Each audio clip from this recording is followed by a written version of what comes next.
मेरा 4-5 सवाल है, इसलिए मैं फ़ोन लेकर के खड़ी हुई हूँ।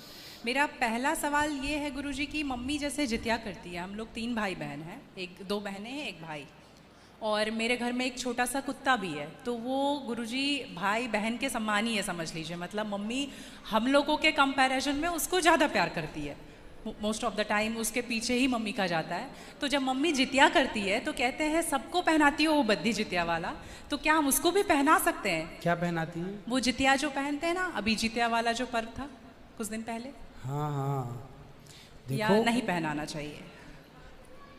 ये क्या होता है, पहले ये समझाओ, हम अभी समझे नहीं क्या होता है।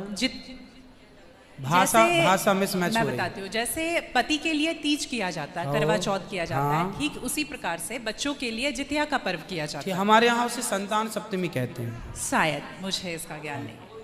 हाँ हाँ, हमारे यहाँ उसको संतान सप्तमी बोलते हैं। ठीक जी, ठीक है, ठीक है। देखो, बच्चों के साथ बच्चों का व्यवहार करो।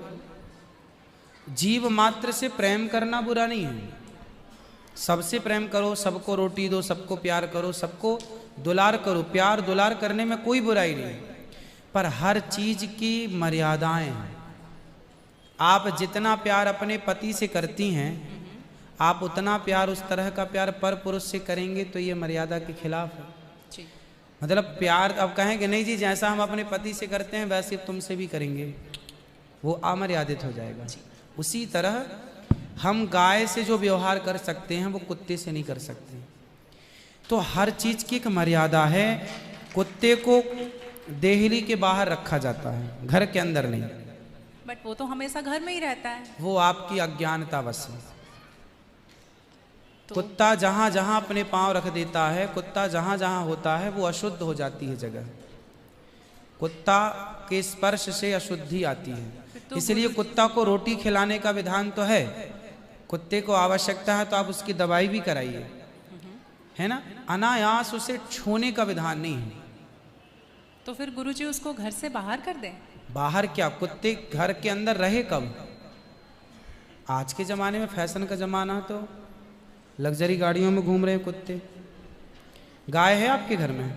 नहीं गुरुजी, उसके लिए इसलिए नहीं पॉसिबल है क्योंकि आप फ्लैट में नहीं रख सकते हैं। आप खुद अगर रेंट पे रहते हैं तो आप समस्या नहीं रख तो सकते। यही है कि आज हम कुत्ते को रखने को पॉसिबल मानते हैं, पर गाय को रखना इम्पॉसिबल मानते हैं। गुरुजी, दिक्कत तो कुत्ते से भी है बहुत लोगों को।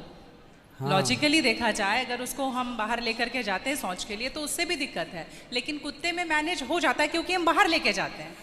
एक्चुअली कुत्ते में आप लोग मैनेज करना सीख गए हैं। काश गाय के साथ भी मैनेज करना सीख गए होते तो गाय भी मैनेज हो जाती है अभ्यास से। अब कुत्ते के संग रहते रहते अभ्यास हो गया। गाय भी ना, छोटी सी गाय आती है जो हिमालय तरफ की गाय है ना, वो बहुत छोटी सी होती है। वो गाय यदि आप घर में रखेंगे तो वो आपके बिस्तर में सो सकती है, वो आपके संग खा सकती है। मतलब इतनी छोटी सी होती है, 1 लीटर दूध देती है वो, और इतनी प्यारी गाय होती है, इतनी सुंदर होती है। मतलब पूरे भारत देश की सर्वश्रेष्ठ नस्ल है वो, सबसे सुंदर सर्वश्रेष्ठ गाय। वो गाय सिर्फ कम दूध देती है। मतलब अपनी गौशाला में जितने छोटे छोटे बछड़े हैं ना, छोटे छोटे, मतलब सामान्य गैया का जो बछड़ा 1 महीने में होता है ना, उतनी बड़ी तो वो पूरी गाय होती है। मतलब उसे आप गोद में लेके जा सकते हैं। वो बच्चे की माँ बन गई है, लेकिन उस गाय को आप अपनी गोद में ले सकते हैं, वो भी गाय होती है। तो कुत्ते वालों को उस गाय के साथ मैनेज कर लेना चाहिए। अच्छा, मतलब उस हाइट, मतलब उस गाय की हाइट की ग्रोथ नहीं है, वो गाय की हाइट, वो गाय बहुत छोटी सी होती छोटी सी होती है। इतनी सी होती है कि आप उसे गोद में ले सकते हैं। आप उसे गोद में लेके पूरे घर में घूम सकते हैं। मतलब इतनी छोटी गाय होती है वो। देखो, भगवान को पता था कलयुग में ऐसा होगा, इसलिए ऑप्शन दे रखा है। आप कुत्ते को गोद में लेके घूमते हैं, पर भगवान ने ऑप्शन दे रखा था, हम लोगों का ध्यान उस तरफ गया नहीं। सही बात। गुरुजी, मेरा दूसरा सवाल ये है कि ये सवाल बेसिकली मेरी बहन के घर वालों का है। चिकन नहीं खाना चाहिए क्योंकि उसमें जान होती है, कोई भी जानवर नहीं खाना चाहिए क्योंकि जान होती है। प्लांट में भी तो जान होती है ना गुरुजी? हाँ, होती तो है। फिर हम उसको तोड़ते हैं तो उसको नहीं दर्द होता? ऐसा उनके घर वालों का सवाल है, मेरे माध्यम से। नहीं, आप ठीक कह रहे हैं। देखो, किसी आप ना गेहूं को चबा जाइए, जी चने को चबा जाइए, दालों को चबा जाइए, तो वो रोती नहीं है, चीखती नहीं है, उसमें रक्त नहीं होता, हड्डी नहीं होती, मांस नहीं होता, वो चीखती नहीं है, चिल्लाती नहीं है ना। पर आप मुर्गी को मारिए तो वो चीखेगी, चिल्लाएगी, भागेगी, खून है, हड्डी है, मांस है ना। एक्चुअली सिद्धांत है ना, देखो इतने सारे मर्द हैं, लेकिन इतने सारे मर्दों में एक मर्द ऐसा है जो आपका हाथ पकड़ के रह सकता है, आपका हाथ पकड़ के घूम सकता है, कोई कुछ नहीं बोल सकता, क्योंकि वो आपका पति है ना।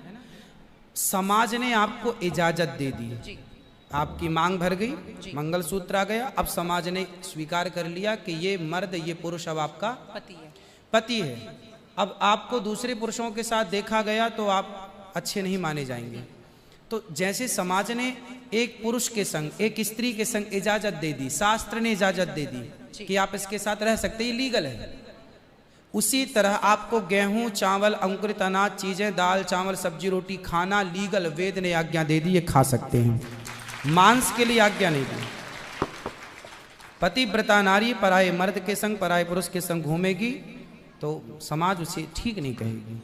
उसी तरह हमें शास्त्र आज्ञा करते हैं कि हमारे ठाकुर जी, हमारे राम फल खाते हैं, हमारे राम फल खाते हैं, दाल, चावल, साग, सब्जी, बादाम, काजू ये खाते हैं, तो हमारे राम, हमारे कृष्ण खाए, मतलब वेद ने आज्ञा दे दी कि आप ये खा सकते हैं, ये खाने का पदार्थ है।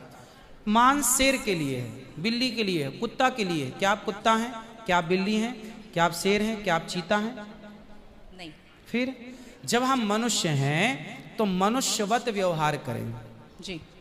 हम वो ना खाएं जो हमारे लिए नहीं है। अब मांस खाने वाले जानवर ना, आप गौर से देखिएगा, मांस खाने वाले जितने जानवर होते हैं, कुत्ता, बिल्ली, चीता, शेर, सब जीभ से चाट चाट के पानी पीते हैं जी। आपने कुत्ते को पानी पीते देखा हो, लेकिन आप कैसे पानी पीते हैं? होंठों से पीते हैं, मुंह से पीते हैं। गाय कैसे पानी पीती है? मुंह से, जैसे हम लोग पीते, कुत्ता चाट के, बिल्ली चाट के। मतलब शाकाहारी जानवर और मांसाहारी जानवर दोनों ईश्वर ने बनाए हैं। गाय को आप मांस परोसिए, नहीं खाएगी, वो बकरी को मांस परोसिए नहीं खाएगी, भैंस को मांस परोसिए नहीं खाएगी। जब जानवर जानवर होके अपने धर्म में अड़े हैं, तो हम इंसान क्यों अपना धर्म छोड़ रहे हैं? अब जो मांसाहारी जानवर होते हैं, उनको आप ध्यान से देखना, उनके पांव में नाखून होते हैं, जबकि शाकाहारी जानवर के खुर पाए जाते हैं। जैसे गाय का खुर होता है, बकरी का खुर होता है, भैंस का खुर होता है, जबकि चीता का, शेर का, कुत्ते का, बिल्ली का। अब आप देखिए कि आपके ईश्वर ने पैर बनाए हैं ना तरीके से, आप मुंह से पानी पी, मतलब आपके लक्षण शाकाहार से मैच कर रहे हैं, है ना। बिल्ली के, कुत्ते के यहाँ कैनाइन दांत बड़े बड़े होते हैं मांस फाड़ने के लिए, आपके नहीं है। मतलब आप ईश्वर की तरफ से शाकाहार। और अब मैं नहीं कहता, आप मेडिकल साइंस का अध्ययन करके देखिएगा, साइंटिस्ट लोग अब सिद्ध, अभी मैं इंग्लैंड गया था, वहां मुझे बताया कि जो अंग्रेज लोग, इनके बाप दादी जो मांस खाते चले आए हैं, अब कुछ अंग्रेज लोग इतने जागरूक हो गए हैं कि अब वो मांस नहीं खाते। वो कहते हैं कि अब इसको खाने से बीमारियां बढ़ रही हैं, लोग परेशान हो रहे हैं। पहले के लोग जंगल में कंदमूल फल खाते थे, ये अब खाने लग गए हैं, सुअर खा रहे हैं, कुत्ता खा रहे हैं। अब बहुत सारे लोग शाकाहार की तरह जो जागरूक हैं, बढ़ रहे हैं। तो आप और हम तो पहले से जागरूक हैं, तो हम क्यों अपने आप को मांसाहार की तरफ ले जाएं? क्यों किसी की हड्डी चबाएं? बताइए, हमारे यहाँ मुर्दे को छूने से लोग नहाते हैं, कितनी दुर्गंध है। अब देखो, आप गेहूं, आप पालक काटो, गोभी काटो, है ना, मूली काटो, गाजर काटो, दाल पकाओ, कोई दुर्गंध आती है आपकी रसोई में? नहीं। लेकिन आप मुर्गी पकाओ, मुर्गी काटो, बिल्कुल वो बदबू से भर जाएगा। मतलब आपकी नाक भी आपको गवाह देने लग जाएगी, भाई बस कर, है ना। तो शरीर एक्सेप्ट नहीं करता, आप जबरदस्ती खिला रहे। गुरुजी, मेरा तीसरा प्रश्न ये है कि जैसे हम लोग एकादशी करते हैं और किसी दिन अगर हम बाहर रहते हैं और उस दिन एकादशी है, फॉर एग्जांपल हम आउट ऑफ स्टेशन है और उस दिन ख्याल नहीं कि एकादशी है, तो अगर हम बाहर चावल खा लेते हैं या लहसुन प्याज खा लेते हैं तो क्या वो ब्रेक हो जाता है पर्टिकुलर एकादशी उस दिन का, या पूरा कंटिन्यूड रहता है जो 108 हम कर रहे हैं? कंटिन्यू कैसे रहेगा? वो पर्टिकुलर वाला कैंसिल होता है ना जिस दिन हम खा लिए बाहर। हाँ, आपने जो खा लिया वो एकादशी भंग हो गई जी, और पीछे से जो हम कंटिन्यू जो करते आए हैं वो तो जो किया वो मिलेगा, जो आगे करेंगे वो मिलेगा।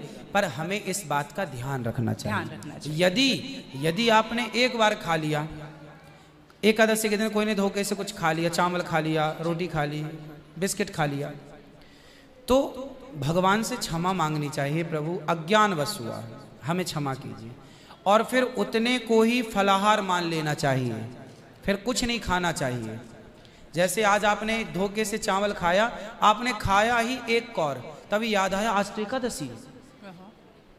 अब आप बोलेंगे नहीं, हे प्रभु अपराध हुआ, क्षमा, भगवान का नाम जप करो और उसको ही अब मान लो कि अब मेरा पारण हो गया, अब फिर मैं कुछ नहीं खाऊं, तो फिर वो पूरी एकादशी मान ली जाएगी।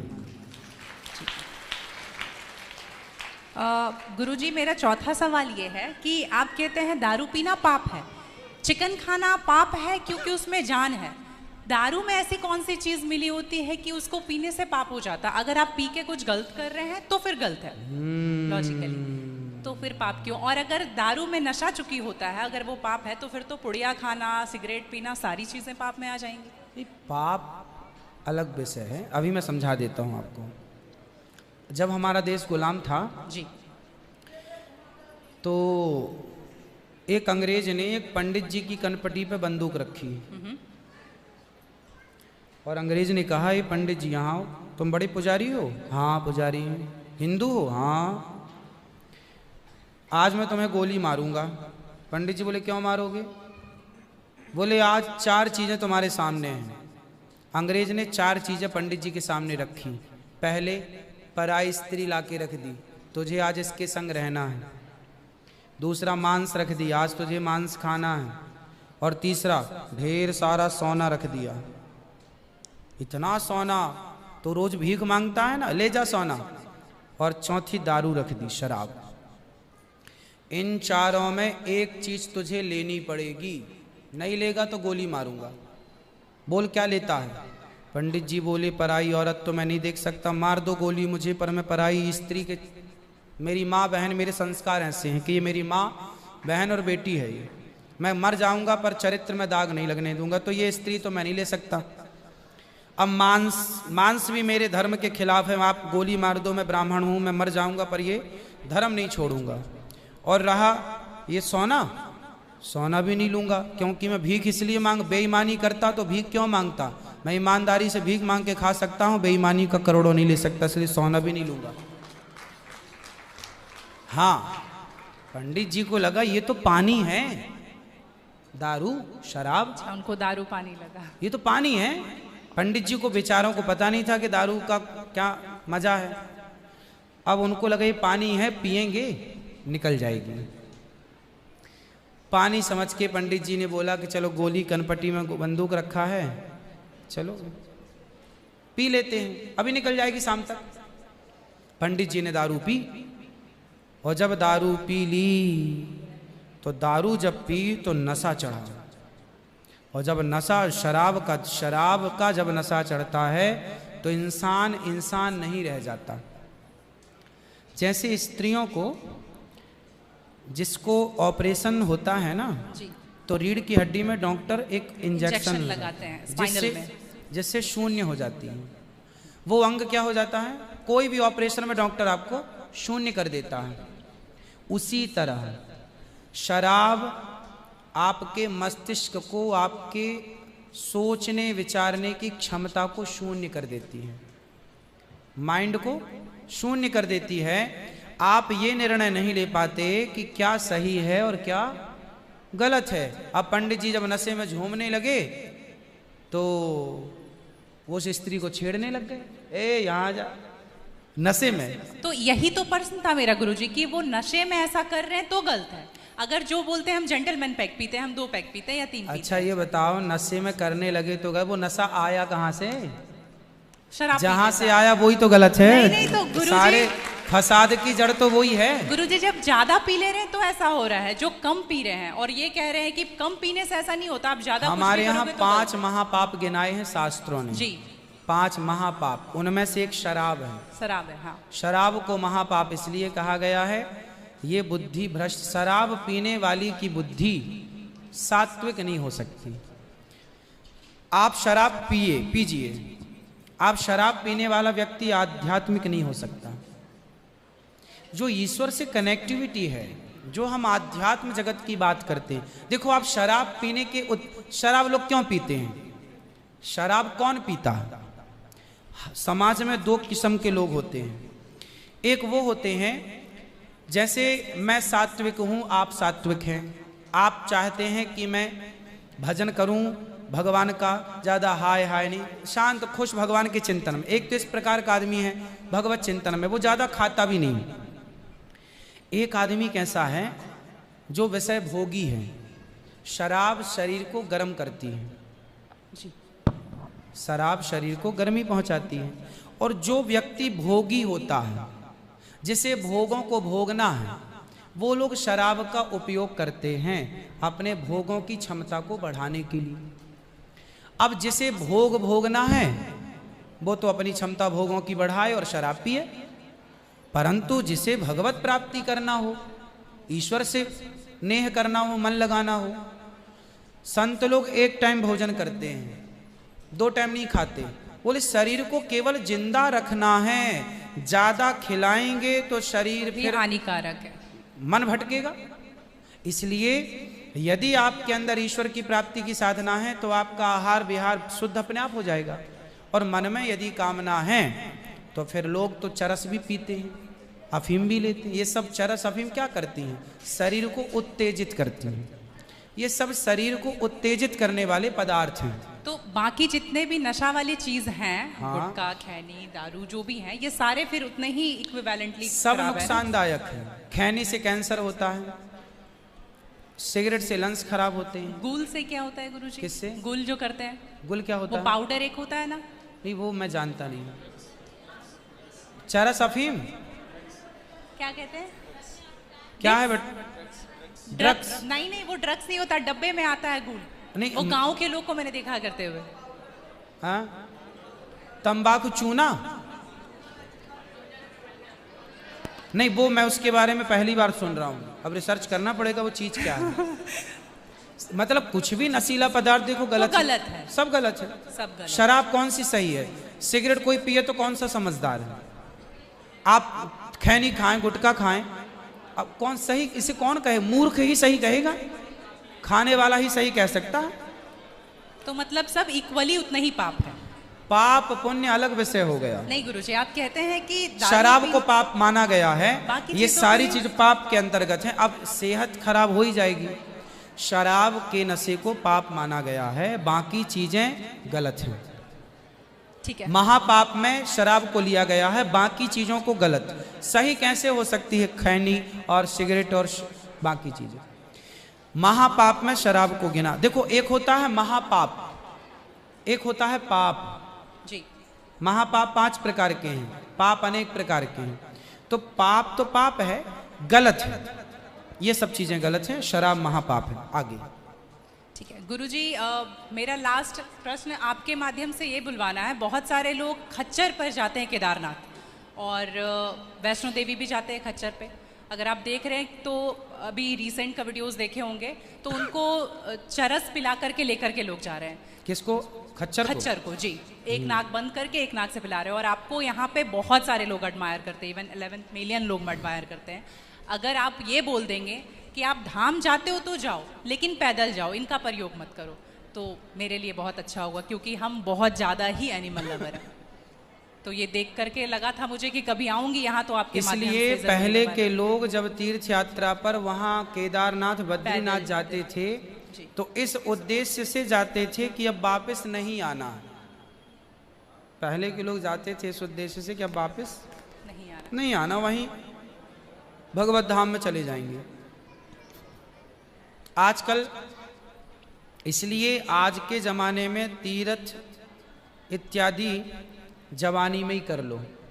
माँ बाप को समय है, पाँव हाथ चल रहे हैं तो करा दो, भजन करो मस्त जवानी में, बुढ़ापा किसने देखा। तो समय से सब कर लो, बुढ़ापे में फिर तो खच्चर ही बचेगा। तो बुढ़ापे जो देखो बूढ़े लोग हैं जो नहीं चल पा रहे हैं पर आस्था है दर्शन की, तो वो अपने हिसाब से जाते हैं। नहीं तो गुरुजी हेलीकॉप्टर भी तो है ना। हाँ हेलीकॉप्टर का बजट सबका नहीं होता, हेलीकॉप्टर से सब नहीं जा सकते ना, उसकी टिकट ही महंगी है, 25-50 हज़ार रुपये लगता है, लाख रुपए भी लगता होगा, भगवान जाने, मुझे नहीं पता कितना लगता है। अब सामान्य आदमी कहाँ वो 50 हज़ार की टिकट कटाएगा, वो तो 1000-2000 दे के जाना चाहेगा। तो सबके अपने अपने बजट हैं, पर ये कोशिश करो कि हम अपने पाँव पर चलें, हम किसी पर बोझ ना बने। ये सही है कि हम किसी जीव को परेशान ना करें। यदि वो गधा वधा जो भी है खच्चर, वो यदि स्वस्थ है, क्योंकि हमारे यहाँ राजाओं के ज़माने में घोड़ों पर ही सवारियाँ होती थी, रथ घोड़ों के द्वारा ही चलाए जाते थे, तो उन घोड़ों का ध्यान भी रखा जाता था। पंच परमेश्वर कहानी है, जुम्मन सिंह खलगू चौधरी, उसमें एक इक्का गाड़ी की भी कहानी है ना। तो उसमें बैल के द्वारा इक्का गाड़ी चलाई गई, उसका जिक्र है। तो हमारे यहाँ पहले ना जैसे किसान खेत में जोताई करते थे, जुताई तो बैलों से होती थी, तो बैलों को ना दिन भर जुताई में रखते थे और रात भर उनको चराते थे। रात भर वो अच्छा घास खाएं, दिन भर उनको जब भी गर्मी पड़े 2 घंटे का रेस्ट, 2 घंटे छोड़ दें, वो चर लें, वो पानी पी लें, मतलब उनका प्रॉपर ख्याल रखा जाता था। आज कुछ लोग क्या है, पैसे कमाने के लिए उनका ख्याल तो रखते नहीं हैं, और वो पैसे लेने के चक्कर में ना उसको भरपेट खिलाते हैं, ना उसका पानी का ध्यान, ना खाने का ध्यान, तो वो कमजोर हो जाता है, मर जाता है कई बार। वही प्रॉब्लम है गुरुजी, वो 5-5 बार चढ़ाते हैं और आने के टाइम पे पूरा पाँव टूट जैसा जाता है और फिर उसका ध्यान नहीं रखते। उसकी खिलाई पिलाई हो, और एक समय होता है, यदि जवान है तो उसको उपयोग में लिया जाए, बूढ़ा है तो उसको रिटायर कर दिया जाए। अब बूढ़े गधे के ऊपर भी लोगों को बिठा कर ले जाएंगे, तो एक हर व्यक्ति जानवर हो या इंसान हो, हर चीज़ की क्षमता होती है। जवानी सबके साथ होती है और बुढ़ापा भी सबके साथ होता है। तो उन लोगों को भी इस बात का ख्याल रखना चाहिए। आप लोग भी अपने पाँव पर चलने की कोशिश करें, और कुल मिला के जीव पर कोई भी भार ना बने, जीव मात्र को हम परेशान ना करें। जी धन्यवाद गुरुजी।